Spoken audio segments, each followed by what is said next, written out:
نحمده ونصلي على رسوله الكريم أما بعد فأعوذ بالله من الشيطان الرجيم بسم الله الرحمن الرحيم وإنه لتنزيل رب العالمين نزل به الروح الأمين على قلبك لتكون من المنذرين صدق الله العظيم۔ آج الحمدللہ دارالقرآن اکیڈمی میں حافظ انس عبد القادر نے قرآن مجید سنا اور حافظ عالیان طارق نے قرآن مجید سنا۔ حافظ انس صاحب نے قرآن پڑھا اور انہوں نے سنا۔ الحمدللہ آج قرآن مجید کی تکمیل ہوئی۔ میں سب سے پہلے ان حفاظ کرام کو تہ دل سے مبارکباد پیش کرتا ہوں اور ان کے والدین کو بھی مبارکباد پیش کرتا ہوں، اور بالخصوص دارالقرآن اکیڈمی کے نگران محترم نور محمد بھائی کو خراج عقیدت پیش کرتا ہوں کہ ماشاءاللہ انہوں نے یہاں پر بڑے جذبے کے ساتھ درس قرآن کا سلسلہ بھی شروع کروایا اور اس کے ساتھ ساتھ کئی سالوں سے تراویح کی ترتیب بھی یہاں شروع کرائی۔ اللہ تبارک و تعالی جملہ محنتوں کو اپنی بارگاہ میں قبول فرمائے۔ میرے بھائیو، دوستو، بزرگوں، رمضان المبارک میں سب سے زیادہ اجر جس چیز پر ملتا ہے وہ قرآن مجید کی تلاوت ہے۔ سب سے زیادہ اجر جس بات پر ملتا ہے، جس عمل پر ملتا ہے، وہ قرآن مجید کی تلاوت ہے۔ اس کی ایک وجہ علماء کرام نے، مفسرین اعظام نے یہ لکھی ہے کہ باقی جتنے بھی اعمال ہیں وہ پورا عمل جب تک مکمل نہیں ہوتا، اگر آدھے میں چھوڑ دیا جائے تو اجر نہیں ملتا، آدھے میں چھوٹ جائے تو اجر نہیں ملتا، یا آدھے میں چھوڑ دیا جائے تو اجر نہیں ملتا۔ مثال کے طور پہ 2 رکعت نماز نفل رمضان المبارک میں ایک فرض کے برابر اجر ملتا ہے، لیکن یہ تب ملے گا کہ جب ہم 2 رکعت تکبیر تحریمہ سے لے کر ثنا، فاتحہ، سورت، درود شریف اور دعا اور سلام جب مکمل کرتے ہیں تو یہ مکمل 2 رکعت کا ایک اجر ملتا ہے، اور اس میں کم و بیش 5 منٹ لگتے ہیں۔ 5 منٹ کی عبادت کے بعد ہمیں اجر ملتا ہے۔ اگر کوئی شخص 1 رکعت پڑھ لے اور اس کے بعد چھوڑ دے یا اس سے چھوٹ جائے، نماز ٹوٹ جائے، تو پھر شریعت کا حکم یہ ہے کہ اس کی قضا کرے۔ شریعت کا حکم یہ ہے کہ اس کی قضا کرے، یہ عمل پورا نہیں ہوا۔ اور قرآن مجید نے بھی کہا کہ یا ایھا الذین آمنوا لا تبطلوا اعمالکم، اپنے اعمال کو باطل مت کرو۔ لیکن قرآن مجید فرقان حمید یہ اللہ کی ایسی لاریب کتاب ہے کہ اس میں پورے قرآن کے بعد اجر نہیں، بلکہ ایک ایک حرف پر اجر ملتا ہے۔ نبی کریم صلی اللہ علیہ وسلم نے فرمایا کہ میں یہ نہیں کہتا کہ الف لام میم ایک حرف ہے، بلکہ الف ایک حرف ہے، لام ایک حرف ہے، میم ایک حرف ہے، یعنی قرآن مجید کا ایک ایک لفظ اجر کا باعث ہے۔ اگر کسی نے صرف الف لام میم پڑھا تو بس یہ پڑھتے ہی جیسے ہی اس نے مکمل کیا تو اللہ تبارک و تعالیٰ اسے 30 نیکیوں سے نوازیں گے۔ اور رمضان المبارک میں اگر کسی نے یہ الف لام میم پڑھا تو اس کو 2100 نیکیاں ملیں گی، 2100 نیکیاں۔ پھر آپ بتائیں کہ پورا قرآن پڑھنے پر کتنا اجر اللہ کے ہاں سے ملا ہے، ہم اس کو گنتی بھی نہیں کر سکتے اور شمار بھی نہیں کر سکتے۔ اور پھر جو یہ 20 رکعت تراویح جو ہم نے پڑھی ہیں، 20 رکعت تراویح، ہم میں سے ہر شخص اپنے دل پر ہاتھ رکھے، ہم وہی ہیں کہ جو عشاء کے بعد 2 سنت اور 3 وتر پڑھ کر بھاگنے والی قوم ہے، ہم وہی لوگ ہیں۔ لیکن اللہ تبارک و تعالی نے مجھے اور آپ کو جو یہ توفیق دی ہے 20 رکعت تراویح، وہ بھی لمبی لمبی رکعت، یہ اللہ کی توفیق سے ہوا، اس میں ہمارا کوئی کمال نہیں، ہمارا کوئی کمال نہیں۔ اللہ تبارک و تعالی نے ماحول پیدا کیا، اللہ نے ماحول پیدا کیا، 2 اعتبار سے اللہ نے ماحول پیدا کیا۔ روحانی اعتبار سے بھی اللہ نے رمضان المبارک میں ماحول پیدا کیا، اور جسمانی اعتبار سے بھی اللہ تبارک و تعالی نے رمضان المبارک میں ایسا ماحول پیدا کیا کہ جس ماحول میں نیکی کرنا آسان ہو گیا اور گناہ سے بچنا آسان ہو گیا۔ روحانی ماحول کیا بھی؟ روحانی ماحول اللہ نے یہ پیدا فرمایا کہ جتنے سرکش شیاطین ہیں اللہ نے ان کو جکڑ دیا، ان کو باندھ دیا۔ روحانی سلسلہ جو ہے اللہ تبارک و تعالیٰ نے ان سرکش شیاطین کو بند کر دیا، ان کو جکڑ دیا، تو روحانی طور پر ساری دنیا کے اندر ایسی فضا قائم ہوئی کہ شیطانیت کمزور پڑ گئی اور اللہ کے بندوں کو نیک اعمال کرنے کا جذبہ بھی ملا اور عمل کرنا آسان ہو گیا۔ اور جسمانی اعتبار سے بھی اللہ نے ماحول پیدا کیا، ماحول یہ پیدا کیا کہ جتنے بالغ لوگ ہیں ماشاءاللہ روزہ رکھنے والے، کہ یہ روزہ رکھنے والے جب صبح سے لے کر شام تک بھوکے رہتے ہیں تو ان کا معدہ خالی ہو جاتا ہے، اور معدہ خالی ہونے کی وجہ سے ان کے اندر کمزوری پیدا ہوتی ہے۔ تو اللہ تبارک و تعالیٰ دو قسم کی طاقتیں جو انسان کے اندر ہیں جو اس کو گناہ پر ابھارتی ہیں، ایک قوت شہوانیہ ہے اور ایک قوت غضبیہ ہے، یہ دونوں کمزور پڑ جاتی ہیں۔ تو سائنسی طور پر، تکنیکی طور پر انسان گناہ کے جذبے سے کمزور ہو جاتا ہے اور نیکیوں کی طرف آگے بڑھنے لگتا ہے۔ تو یہ ماحول بھی اللہ نے پیدا کیا، یہ ہمارا پیدا کیا ہوا نہیں بلکہ اللہ نے یہ ماحول فراہم کیا، اور اس ماحول فراہم کرنے کی وجہ سے ہم 20 رکعت جیسی تراویح کو بھی پڑھ رہے ہیں اور نیکیوں کی طرف بھی آ رہے ہیں اور گناہوں سے بچ بھی رہے ہیں۔ اتنے بچ رہے ہیں ماشاءاللہ کہ عام دنوں میں جن گناہوں میں عام طور پر جاتے تھے اللہ تبارک و تعالیٰ ان گناہوں سے مسلمانوں کو بچاتے تھے۔ میرے بھائی دوستو بزرگوں، میں عرض یہ کرنا چاہ رہا ہوں کہ سب سے بڑا عمل رمضان المبارک میں جس کا بہت اجر ہے وہ قرآن مجید کی تلاوت، قرآن مجید کی تلاوت۔ آپ مجھے بتائیں کہ ایک شخص نے الحمدللہ رب العالمین پڑھا، بسم اللہ الرحمن الرحیم پڑھا، 19 الفاظ۔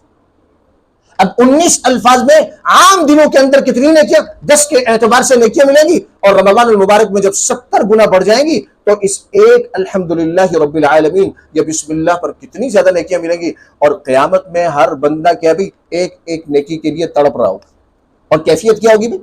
کیفیت یہ ہوگی یوم یفر المرء من اخی وامہ وابی وصاحبتہ وبنی، اس دن جو ہے نا بھائی اپنے بھائی سے بھاگے گا، فرار اختیار کرے گا۔ یوم یفر المرء من اخی وامہ، دنیا میں بھائی جو ہے چٹان بن کر کھڑا ہو جاتا تھا، جب حالات آتے تھے وہ کھڑا ہو جاتا تھا، اور قیامت میں یہی بھائی ایک دوسرے سے بھاگیں گے۔ وامہ وابی، جان سے زیادہ محبت کرنے والے ماں باپ بھاگ جائیں گے۔ وصاحبتہ واخی وبنی، اور جن بیوی بچوں کے لیے ہم نے رات دن ایک کیے، حلال حرام کی طبیعت چھوڑ کر خون پسینہ ایک کر کے ان کے لیے کمائی کی، یہ جان سے بھی زیادہ عزیز بیوی اور بچے یہ بھی قیامت میں بھاگیں گے۔ بھاگیں گے کیوں بھائی؟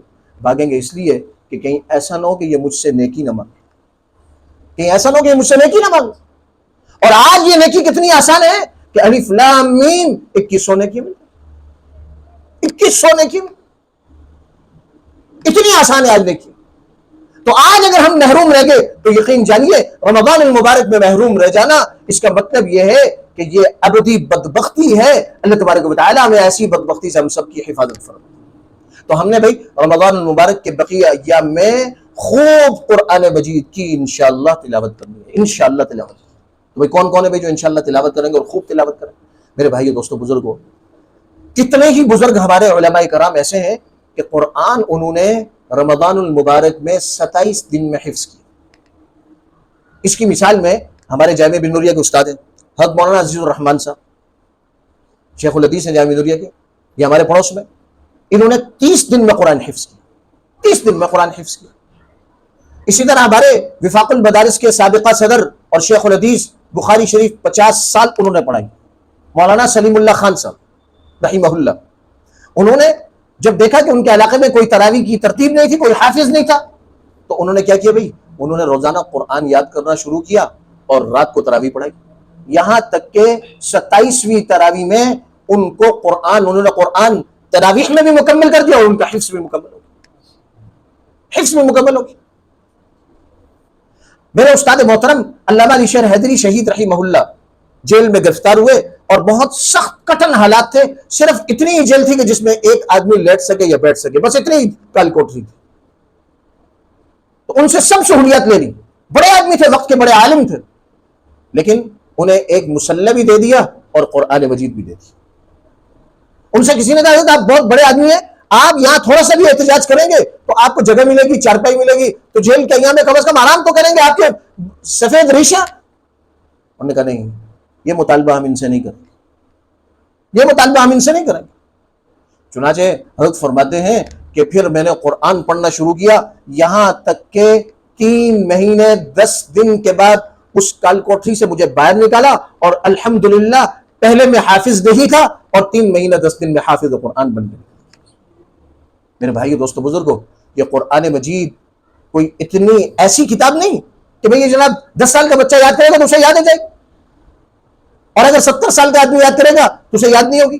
ایسی کتاب نہیں ہے، یہ تو معجزہ ہے۔ آپ مجھے ذرا بتائیں نا، جناب صدیق اکبر رضی اللہ تعالیٰ عنہ جب مسلمان ہوئے تو عمر کتنی تھی بھائی؟ 38 سال۔ کتنی تھی؟ 38 سال۔ تو 38 سال میں انہوں نے قرآن حفظ کیا۔ حضرت عمر رضی اللہ تعالیٰ عنہ جب ایمان لائے تو عمر 33 سال تھی، تو 33 سال میں انہوں نے قرآن پڑھنا شروع کیا۔ حضرت عباس رضی اللہ تعالیٰ کی عمر تو 50 سال سے بھی اوپر، نبی کے چچا ہے، فتح مکہ کے بعد مسلمان ہوئے، اس کے بعد انہوں نے قرآن یاد کیا۔ تو صحابہ کرام رضوان اللہ تعالی علیہم اجمعین نے قرآن یاد کرنے کی یہ جو عمر ہم نے اور آپ نے متعین کی ہوئی ہے کہ 10 سال 15 سال میں بچے حافظ ہو جائے، اس کے بعد عمر جو ہے نا علم حاصل کرنے کی نہیں ہے، یہ عمر کی قید ہم نے لگائی ہوئی ہے۔ صحابہ کرام کے ہاں یہ عمر کی کوئی قید نہیں۔ بچوں نے بھی قرآن یاد کیا۔ نعمان بن بشیر رضی اللہ تعالیٰ عنہ مدینہ منورہ میں سب سے پہلے پیدا ہونے والے بچے، تو بچوں نے بھی قرآن یاد کیا۔ عبداللہ بن عباس رضی اللہ تعالیٰ نے بھی قرآن یاد کیا، عبداللہ بن عمر رضی اللہ تعالیٰ نے بھی قرآن یاد کیا، عبداللہ بن زبیر رضی اللہ تعالیٰ نے قرآن یاد کیا، حضرت معاویہ رضی اللہ تعالیٰ نے قرآن یاد کیا، زید بن ثابت رضی اللہ تعالیٰ نے قرآن یاد کیا۔ چھوٹی عمر میں تھے، اور بڑی عمر والے حضرات بھی ہیں کہ جنہوں نے قرآن یاد کیا۔ اور آج بھی وفاق المدارس کے تحت امتحان دینے والے بہت سارے سوشل میڈیا پر ان کی تصاویر بھی آتی ہیں کہ 70 سال کی عمر میں عالم بن کر فارغ ہو رہے۔ ہمارے پاس ایک بچہ جو ہے لیاقت آباد میں مدرسے میں عالم بن کے فارغ ہو گیا، اور دوران طالب علمی صرف جمعے کو سبق سناتا تھا، صرف جمعے کو، مہینے میں 4 دن، سال میں 48 دن 48 دن سبق سناتا تھا سال میں۔ تو 8 سال اس نے سبق سنایا، 8 سال۔ اس 8 سال میں سبق سناتے سناتے وہ عالم بن کر بھی فارغ ہو گیا، اور اس نے 21 پارے حفظ کر دی، صرف جمعے کو سبق سناتا تھا۔ تو قرآن یاد کرنے کی کوشش کریں کہ ہمیں قرآن یاد ہو جائے۔ ایک بڑے بادشاہ گزرے، غالباً نور الدین زنگی رحمہ اللہ، یا کوئی ایک اور بادشاہ ہے، انہوں نے جو ہے ان کے بیٹے نے قرآن حفظ کیا، تو انہوں نے اپنے والد کو ان کی تقریب میں بلایا بادشاہ نے۔ تو بادشاہ کے والد نے کہا کہ بھائی مجھے اس کی کوئی خوشی نہیں ہے کہ تمہارے بیٹے نے حفظ کیا، مجھے تو خوشی تب ہوتی کہ میرا بیٹا حفظ کرتا۔ تو پھر انہوں نے نور الدین زنگی رحمہ اللہ نے کہا کہ ایسا کرتے بادشاہ وقت کے بڑی یہ پاکستان جتنے یا ہندوستان اتنے ممالک کے بادشاہ نہیں تھے، بڑی سلطنتوں کے بادشاہ تھے۔ انہوں نے اپنے والد سے کہا کہ انشاءاللہ ہم اس کی کوشش کریں گے۔ چنانچہ 6 مہینے کے بعد انہوں نے اپنے والد کو کہا کہ بھئی آج میرے ختم قرآن کی تقریب ہے، آپ میرے ختم قرآن میں حاضر۔ انہوں نے ان کے والد بڑے خوش ہو کر تقریب میں تشریف لائے۔ میرے بھائیو دوستو بزرگوں، ہمیں چاہیے کہ ہم قرآن یاد کریں اور رمضان المبارک میں خوب قرآن کی تلاوت کریں۔ جتنے بقیہ ایام ہیں ہم اس میں خوب قرآن کی تلاوت کریں کہ یہ نیکیوں کا ایسا دروازہ کھلے گا انشاءاللہ، اتنی نیکیاں بڑھ جائیں گی، اتنی نیکیاں کہ اس کے مقابلے میں انشاءاللہ ہمارے گناہ اس کے مقابلہ نہیں کر سکتے۔ تو بھئی کون ہے بھئی انشاءاللہ جو جذبے کے ساتھ قرآن پڑھیں گے بھئی انشاءاللہ، اور قرآن یاد کرنے کی بھی کوشش کریں گے۔ ہمارے پاس جو ہے بھئی 70 سال سے زائد عمر تھی ایک بزرگوں کی، اسلام الدین ان کا نام تھا، لیاقت آباد میں اسلام الدین۔ انہوں نے ہمارے پاس قرآن حفظ کرنا شروع کیا، اور 70 سال سے زائد عمر، پیرانہ سالی ہے، اور 2.5 پارے حفظ کیے۔ اور اس کے بعد ان کے بیٹے آئے اور انہوں نے کہا کہ بھئی ہمارے والد ساری رات یاد کرتے ہیں، اور یاد کر کے پکا کر کے سوتے ہیں، صبح پھر بھول جاتے ہیں، پھر بڑے پریشان رہتے ہیں کہ میرا سبق مجھے بھول گیا۔ تو ہمیں ڈر لگتا ہے کہ کہیں ہمارا والد بیمار نہ ہو جائے، آپ ان سے کہہ دیں کہ بھئی آپ حفظ چھوڑ دیں۔ میں نے ان کو کہا بھئی میں یہ بات نہیں کہوں گا، میں ان کو یہ نہیں کہوں گا حفظ، آپ کوئی ترغیب دیتے اولاد ہونے کے ناطے، میں یہ ترغیب نہیں دوں کہ حفظ چھوڑ دیں۔ چنانچہ یہ 2.5 پارے حفظ کرنے کے بعد ان کا انتقال ہو گیا۔ واللہ میں نے ان کا جنازہ جا کے دیکھا، ان کا جنازہ خود ہی ان کا چہرہ سیدھی طرف تھا، اس طرف سے کوئی ان کا چہرہ دیکھ ہی نہیں سکتا تھا۔ جو بھی اس طرف لوگ آئے انہیں ان کا چہرہ نظر ہی نہیں آیا، اور ان کو دائیں طرف آنا پڑا، اور دائیں طرف آ کر انہوں نے، حالانکہ جب مردے کو قبر میں رکھتے ہیں تو اس وقت اس کا چہرہ کیا کرتے ہیں؟ دائیں طرف کرتے ہیں۔ لیکن اللہ تبارک و تعالیٰ نے ان بزرگوں کا، میں یہ سمجھتا ہوں کہ قرآن حفظ کرنے کے لیے جو انہوں نے مشقت کاٹی، اللہ تبارک و تعالیٰ نے مرتے ہی ان کے چہرے کو سیدھے رخ پر کر دیا۔ اسے میرے بھائی دوستو بزرگوں چاہیے کہ بھئی ہم قرآن یاد کریں۔ قرآن یاد کرنے کی عمر شیطان کا دھوکہ ہے کہ 15 سال عمر ہے، 20 سال عمر ہے، اور 15 سال کے بعد کہہ رہے جی بھائی ابھی ہماری عمر ختم ہوگی۔ بھئی آپ کو اللہ نے کس لیے پیدا کیا؟ نوکری کے لیے پیدا کیا؟ آپ کی عمر کہاں ختم ہوئی؟ کیوں ختم ہوئی بھائی؟ اللہ نے کیا قیامت میں یہ پوچھنا ہے کہ بھئی تم نے جاب کی تھی نہیں کی تھی، تم نے اپنے بچوں کو پالا تھا نہیں پالا تھا؟ میرے بھائیو دوستو بزرگوں، بہت توجہ سے سننے کی بات ہے، بچے پال کر مر جانا یہ کوئی کمال نہیں ہے، یہ تو ایک کتیا بھی یہ کام کرتی ہے۔ ایک چڑیا بھی اپنے بچے پالتی ہے اور ہم سے اچھے طریقے سے پالتی ہے، ایک مرغی بھی اپنے بچوں کو پالتی ہے اور ہم سے اچھے طریقے سے پالتی ہے۔ ہمارا بچہ جو ہے ہماری تربیت میں 2 سال کے بعد چلتا ہے، 1.5 سال کے بعد چلتا ہے، یہ ہماری انسانوں کی تربیت ہے، لیکن مرغی کا بچہ انڈے سے نکلتے ہی فوراً چلنا شروع کر دیتا ہے، حالانکہ اس کی تربیت کرنے والا کیا بھئی غیر ذوی العقول، جس کی عقل نہیں، وہ مرغی ہے، اس کی ماں ہے اور وہ اس کی پرورش کر رہی ہے، اس کی دیکھ بھال کر رہی ہے۔